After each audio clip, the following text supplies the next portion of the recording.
के महत्वपूर्ण कवियों में वाल्मीकि, व्यास, कालिदास, बाणभट्ट, भवभूति, भारवी, दंडी, अंबिका दत्त, व्यास आदि आते हैं। कालिदास पर पहले वाले वीडियो में भी बात हो चुकी है। वाल्मीकि को आदि कवि कहा जाता है। इसके पहले वैदिक साहित्य चलता था। तमसा नदी के तट पर काम मोहित क्रौंच पक्षी के जोड़े में से एक का वध करने पर बहेलिये द्वारा वाल्मीकि जी की वाणी से सहसा एक लौकिक श्लोक निकलता है। मां निषाद प्रतिष्ठाम तमगमः शाश्वती समाह यत क्रौंच मिथुनादे कमावधि काम मोहितम। इसलिए रामायण को आदि काव्य भी कहा जाता है। रामायण में कुल 7 कांड हैं। रामायण का मुख्य छंद है अनुष्टुप। महाभारत के रचयिता वेद व्यास हैं। इनका मूल नाम था कृष्णद्वैपायन। महाभारत को पंचम वेद भी कहा जाता है। महाभारत में लगभग 1 लाख श्लोक हैं। इसमें कहा गया जो इसमें है वही सब जगह है, जो यहाँ नहीं है वो कहीं नहीं। भगवत गीता महाभारत के 20 पर्व से ली गई है। महाभारत में कुल 18 पर्व हैं और गीता में कुल 18 अध्याय है। बाणभट्ट गद्य लेखक रहे हैं। संस्कृत में गद्य लेखक को भी महाकवि कहा जाता है। हर्षचरित के रचयिता यही हैं। यह एक आख्यायिका ग्रंथ है। बाणभट्ट हर्षवर्धन की सभा में रहते थे, इसलिए इस ग्रंथ में हर्ष के विषय में सब कुछ लिखा है। कादंबरी भी बाणभट्ट की एक प्रसिद्ध रचना है। यह एक कथा विधा की है, उपन्यास विधा की है। इसमें 3 जन्मों की कथा वर्णित है। बाणभट्ट का गद्य बहुत ही अलंकृत माना जाता है। कहा गया जगत इनका ही जूठन है।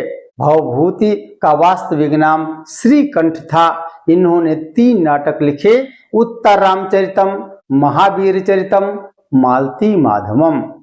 उत्तर रामचरितम करुण रस प्रधान रचना है।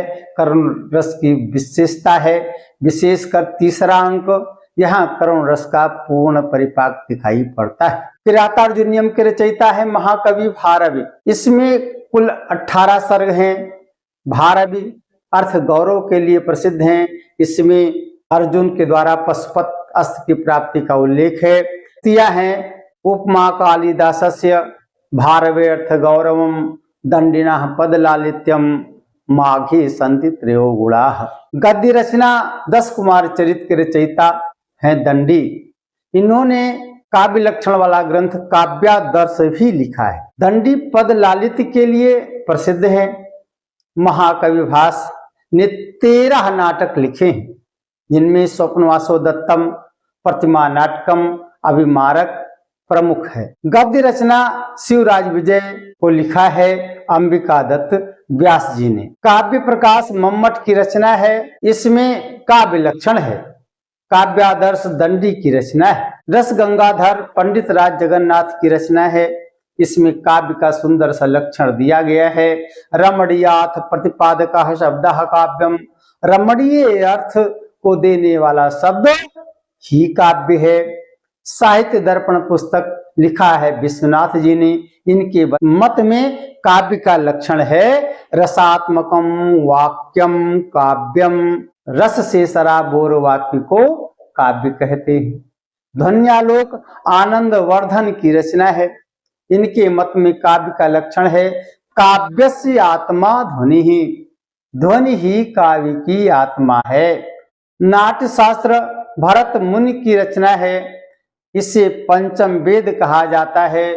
धनंजय ने 10 रूपक की रचना की। इसमें बताया गया 10 रूपक हैं और 18 उपरूपक होते हैं। अष्टाध्यायी रचना पाणिनि की है। ये व्याकरण ग्रंथ है। ये बहुत सुंदर सा ग्रंथ है। महाभाष्य की रचना पतंजलि ने की। ये गोंडावासी थे। ये भी व्याकरण रचना है। इन्होंने योग सूत्र की भी रचना की। पंचतंत्र विष्णु शर्मा ने लिखा है। कथा और कहानी के माध्यम से राजकुमारों को शिक्षा दिया इन्होंने। हितोपदेश नारायण पंडित ने लिखा। यहाँ भी उसी कथा कहानी का प्रयोग हुआ है, शिक्षा देने का प्रयास हुआ है। अद्वैत वेदांत शंकराचार्य का है। इन्होंने कहा ब्रह्म सत्यम जगन मिथ्या जीवो ब्रह्मैव नापरः ब्रह्म सत्य है और जगत मिथ्या है, जीव ब्रह्म ही है, अन्य कुछ नहीं है। शंकराचार्य केरल के कलादी में पैदा हुए और भारत के चारों ओर 4 पीठ की स्थापना की। वेद 4 हैं, ऋग्वेद, सामवेद, यजुर्वेद और अथर्ववेद। वेद को श्रुति भी कहा गया है। वेद अपौरुषेय है, किसी ने लिखा नहीं, ये ऋषियों को दिखा है। ऋग्वेद संसार का पहला ग्रंथ है। ऋग्वेद में कुल 10 मंडल है। इंद्र सबसे बड़ा देवता है। 10वें मंडल के पुरुष सूक्त में चारों वर्णों का पहले बार उल्लेख हुआ है। ब्राह्मणो अस्य मुखम आसीत बाहुराजन्याकृतः। पुराण ग्रंथ 18 हैं। गीता में कुल 18 अध्याय। भागवत पुराण में 12 स्कंद हैं। नास्तिक दर्शन 3 हैं। जो वेद को नहीं मानते उन्हें नास्तिक कहा जाता है। वेद को नहीं मानते हैं वह हैं चार्वाक, बौद्ध और जैन।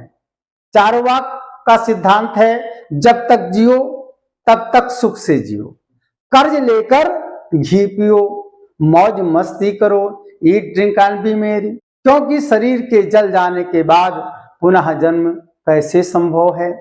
यावत् जीवेत सुखम जीवेत, ऋणम कृत्वा घृतम पिबेत, भस्मीभूतस्य देहस्य पुनरागमनम कुतः। इनके मत में केवल प्रत्यक्ष ही प्रमाण है, अन्य प्रमाण को नहीं मानते। बौद्ध दर्शन महात्मा बुद्ध ने दिया। 4 आर्य सत्य को बताया, तृष्णा को ही दुख का मूल कारण कहा, अष्टांगिक मार्ग का प्रतिपादन किया, अनात्मवाद की संकल्पना दी, सर्वम क्षणिकम क्षणिकम कहा। बुद्ध ने कहा अपना प्रकाश स्वयं बनो, आत्मदीपो भव। जैन धर्म को सुस्थापित किया महावीर स्वामी ने, जो 24वें और अंतिम तीर्थंकर थे। स्यादवाद इनका मुख्य सिद्धांत है। इसे सप्तभंगी न्याय भी कहते हैं। आस्तिक दर्शन 6 है, सांख्य, योग, न्याय, मीमांसा, वैशेषिक और वेदांत। पुरुषार्थ 4 हैं, धर्म, अर्थ, काम और मोक्ष। मोक्ष को ही परम पुरुषार्थ कहा जाता है। सांख्य दर्शन के मुनि हैं कपिल। सांख्य दर्शन में कुल 25 तत्व हैं। सत्कार्यवाद मुख्य सिद्धांत है। सिद्धियां 8 हैं, निधियां 9 हैं। उपनिषदों को ही वेदांत कहते हैं। अब वीडियो बंद कर रहा हूं। अन्य बातें आने वाले अगले वीडियो में होंगी। आप हमसे जुड़े रहें। विश्वास दिलाता हूं कि आप लगभग सभी प्रश्न परीक्षा में कर पाएंगे। बस जूनियर की संस्कृत पुस्तक देखते रहें। यदि पढ़ पाने में समस्या हो तो हमें लिखें, बताएं। धन्यवाद।